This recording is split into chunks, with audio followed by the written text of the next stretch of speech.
देखते हैं 9 से एटीएस है। Hello hello sir, mic hello अपना गालिब, अनम्यूट कर कैन लें यू सर। हियर? क्या आप हाँ जी हाँ सुन जी पा रहे हैं जी मुझे? जी, लाउड एंड, कैसे हैं हाँ गालिब? जी लाउड एंड क्लियर सर। मैं ठीक हूँ जी, आप कैसे हैं आप? कैसे? मैं ठीक हूँ, तो आपको आवाज़ ठीक आ रही है मेरी? बिल्कुल, शायद थोड़ा सा डिले है, तो अच्छा अच्छा। रुक रुक के बात करें।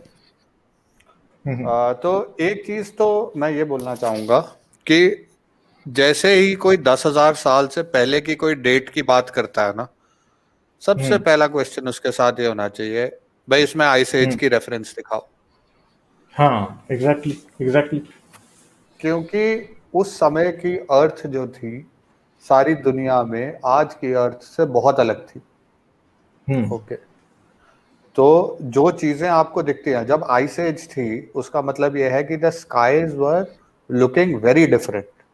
हमारे हम्म। जो आसमान था बहुत अलग दिखता होगा, क्योंकि पोल क्लियर स्टार भी होता डिफरेंट हो। था सर, पोल स्टार डिफरेंट था। ठीक है, पोल तो स्टार ही डिफरेंट था सर। बिल्कुल, पोल स्टार बिल्कुल अलग था। अच्छा, तो हम्म दूसरा, आई थिंक मेरा एक इनपुट है, जो डिस्कशन अभी चल रहा था उसके ऊपर। ये इनपुट दोनों को है, वैदिक आर्यन जी को भी और अमित जी को भी, कि हम्म देखो, जैसे आज की दुनिया में there is natural investigation and there is theological investigation. कि ये एक होती हम्म है नेचुरल फिलॉसफी, साइंस को पहले नेचुरल फिलॉसफी बोला जाता था, वो पैरेलल में चलते हैं, अपना रास्ता उनका पैरेलल में रहता है। उसी तरह जिन सिविलाइजेशंस में, इंडियन सिविलाइजेशन या चाइनीज सिविलाइजेशन में खाने पीने का, जीने का क्वेश्चन थोड़ा आंसर्ड था, वहां पे भी ये दोनों चीजें पैरेलल में चल रही थी। तो जब आप विष्णु के वराह अवतार और उसके सींग पे टिकी धरती की बात करते हैं, ये उस टाइम के थियोलॉजियंस की सोच थी, जो कि हम्म। मैक्सिमम आपको पोएट्री में मिलेगी। लेकिन एग्जैक्ट। जब आप किसी सूर्य सिद्धांत जैसी किताब के बारे में बात करते हैं, अब उसकी कोई भी डेट हो, वो 800 में रिवाइज हुई, 800 सीई में रिवाइज हुई, उसमें ग्रीक इन्फ्लुएंस भी पाई जाती है, बिकॉज आपको पता होगा कि there was a brief period of time जब एक इंडो ग्रीक एम्पायर था, जब Alexander had come to India, तो उसमें ग्रीक इन्फ्लुएंस भी है। तो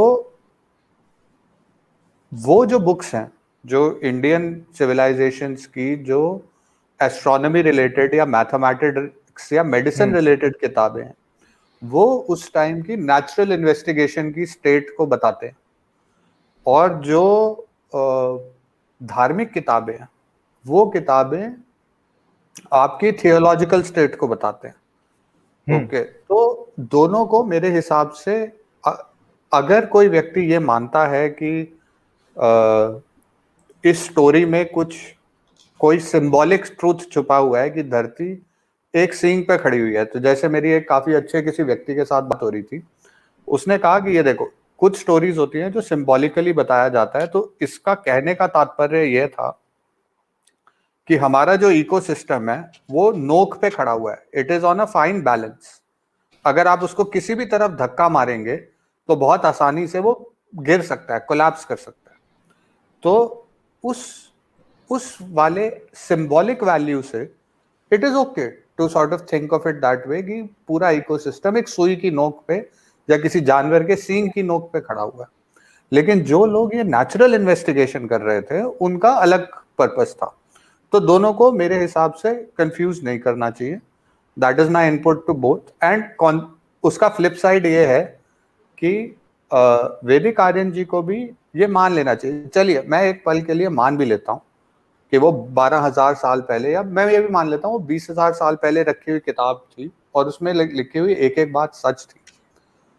उस ट्रूथ का इस बात पे कोई एविडेंस नहीं है, इससे कोई कोरिलेशन नहीं है कि जो वर्ण सिस्टम या कास्ट सिस्टम या जो उस टाइम की थियोलॉजिकल स्टेट थी, वो आज की सोसाइटी पे कितनी वैलिड है। तो दोनों चीजों का आपस में कोई रिलेशन नहीं है। मतलब जैसे लोग हिटलर का एग्जाम्पल देते हैं, हिटलर को जैज म्यूजिक से बड़ी नफरत थी, ओके, या बड़ा प्यार था। इस बात का इससे कोई रिलेशन नहीं है कि उसने दुनिया में जो काम किए वो गलत थे। ठीक है, जो जैज म्यूजिक को प्यार करने वाले हैं, अगर हिटलर को जैज म्यूजिक से प्यार होता अगर जो जैज म्यूजिक से प्यार करने वाले हैं वो हिटलर को अच्छा नहीं कहेंगे, उसकी बाकी बातों को अच्छा नहीं कहेंगे। और सिमिलरली जिन लोगों को जैज म्यूजिक से नफरत है और हिटलर को भी होती तो वो भी उसे अच्छा नहीं कहेंगे। तो बहुत सारी चीजें पैरेलल में चल रही होती हैं और उनका एक दूसरे के ट्रूथ क्लेम्स से बहुत ज्यादा लेना देना नहीं होता। तो ये एक पॉइंट था। दूसरा, रिलेटिविटी की बात हुई तो एक लास्ट बात मैं करूंगा, थोड़ी फनी बात रहेगी कि एक कोट है, वो आइंस्टाइन को बहुत एट्रीब्यूट किया जाता है कि वो डेफिनेशन ऑफ इंसैनिटी वाला, doing the same thing over and over again and expecting different results, कि सेम चीज बार बार करोगे और अलग रिजल्ट आएंगे। ये कोट आइंस्टाइन ने कभी नहीं कहा। Okay, memes and social media are not facts. Facts को चुनने के लिए, फैक्ट्स को रियलाइज करने के लिए हमें एक साइंटिफिक टेम्परामेंट की जरूरत होती है और अपने सोर्सेस को वेरीफाई करने की आवश्यकता होती है।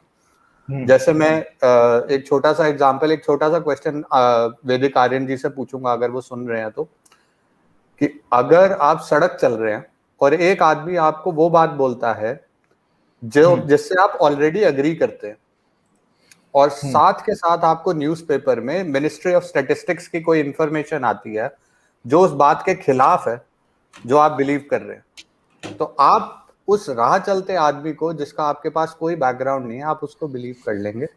आप बोलेंगे मिनिस्ट्री ऑफ स्टैटिस्टिक्स में धांधली हो रही है, झूठ बोल रहे हैं, ये तो बिक गई है गवर्नमेंट, इस टाइप की बातें करेंगे। तो ये काफी प्रॉब्लमैटिक सिचुएशन हो जाती है। सॉरी, मैंने बस आपके थॉट्स लेने थे इन बातों पे। बिल्कुल सर, आपने काफी अच्छी एक्सप्लेनेशन दी है, क्योंकि जाहिर बात है कि अगर स्टैटिस्टिक्स और साइंस को बात बताती है तो फिर मजहबी लोगों को अपने आप को रीवैल्यूएट करना है। यहाँ फिर ये मान लो कि हमारी बुक्स जो है मेटाफोरिकली बात कर रही हैं, वो साइंटिफिक ट्रूथ नहीं रखती अपने अंदर। और ये मुझे लगता है कि हर रिलीजन के लोगों के लिए ना बड़ा मुश्किल होता जा रहा है दिन ब दिन, जब साइंस मजीद से मजीद, क्योंकि एक चीज सामने नजर आ रही है कि science really works but religion does not work. तो ये मुश्किल हो रहा है इनके